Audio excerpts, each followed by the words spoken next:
Good morning everyone. ऊन खूप जास्त असल्यामुळे आम्ही दारासमोर जी भाजी लावली होती ती पूर्ण सुकत होती, म्हणून आम्ही पाणी घातलं आणि पाणी घातल्यानंतर भाजी काहीशी टवटवीत दिसू लागली होती. आणि आम्ही आंब्याचं झाड लावलं होतं, त्याला यावर्षी 4च आंबे आलेत. केसरचं झाड आहे. बाकी आम्ही विकतच घेतली होती, जसं मी लास्ट व्लॉगमध्ये सांगितलं.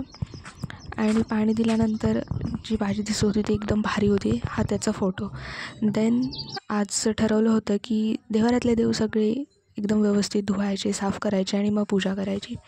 म्हणून त्यांना बाहेर घेऊन पितांबरीनं चांगलं घासून धुतलं. त्याच्यानंतर पूजा केली आणि आजीकडे जायचं होतं. शेजारच्याच गावात सावंतनगरमध्ये माझी आजी राहते, तर तिला भेटायला जायचं होतं. मग खूप दिवसातून चालले होते, तर तिच्यासाठी थोडे आंबे घेऊन तिला भेटायला गेले. तिथे गेल्यावर आजी म्हणाली, चल नाईकबाच्या मंदिरामध्ये जाऊया. आणि असं हे शेतामध्येच असलेलं मंदिर आहे.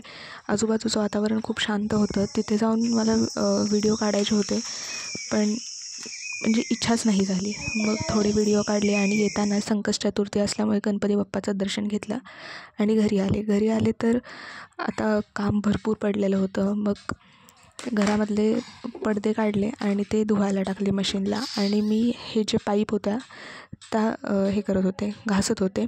एक मी यूट्यूबला व्हिडिओ बघितला होता की जे तुमचं पुसायचं जे फक्त वरचा जो हँडल असतो तो घ्यायचा, त्याच्यामध्ये डेटॉल टाकायचं, मीठ टाकायचं, सोडा टाकायचा, बेकिंग सोडा आणि हार्पिक टाकायचं आणि ते धुवायचं. तर ते खूप क्लीन निघतं, पण तसं काही झालं नाही.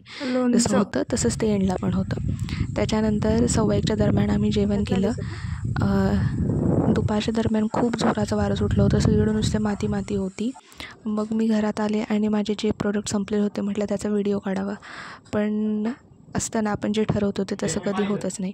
मला एकच प्रोडक्ट हाताशी सापडलं, मी त्याचाच एक व्हिडिओ केला. हे माझं स्नॅपचॅट अकाउंट आहे, त्याच्यावर 28,000 फॉलोअर्स झालेले आहेत आणि आता थोड्या दिवसात 50,000 पण होतील. मग दुपारच्या नाश्त्यासाठी त्याच अंदामध्ये मी म्हटलं पोटॅटो बॉल्स बनवावेत. त्याच्यासाठी मी बटाटा शिजवून घेतला, त्याच्यानंतर त्याला मॅश केलं, त्याच्यामध्ये कॉर्नफ्लॉवर टाकलं, चिली फ्लेक्स, ऑर्गॅनो, मीठ आणि थोडंसं लाल तिखट टाकलं आणि ते मिक्स करून घेतलं आणि ते फक्त तळलं.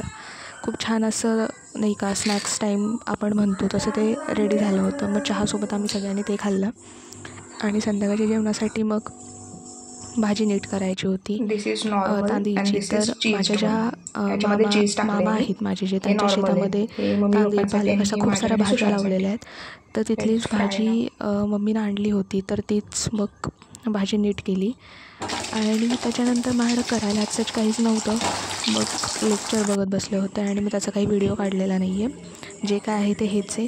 आणि हे बॉल कसे दिसत आहेत ह्याच्यावरनं तुम्ही ते कसे लागले असतील ह्याचाही अंदाज घेऊ शकता. खूप छान होते. तर तुम्हाला मी असं ऑनलाईन माध्यमातून उत्तर काही देऊ शकत नाही. आणि हे माझ्या मामांचं घर आहे. मी लास्ट टाईम सांगितल्याप्रमाणे माझे 8 मामा तिथे राहतात आणि त्यांनी नवीनच झोका बसवला होता, तर तो मी बघण्यासाठी गेले होते. आणि ही ती भाजी आणि या सीझनचा सगळ्यात शेवटचा आंबा ह्या पेटीने झाला. Okay, bye.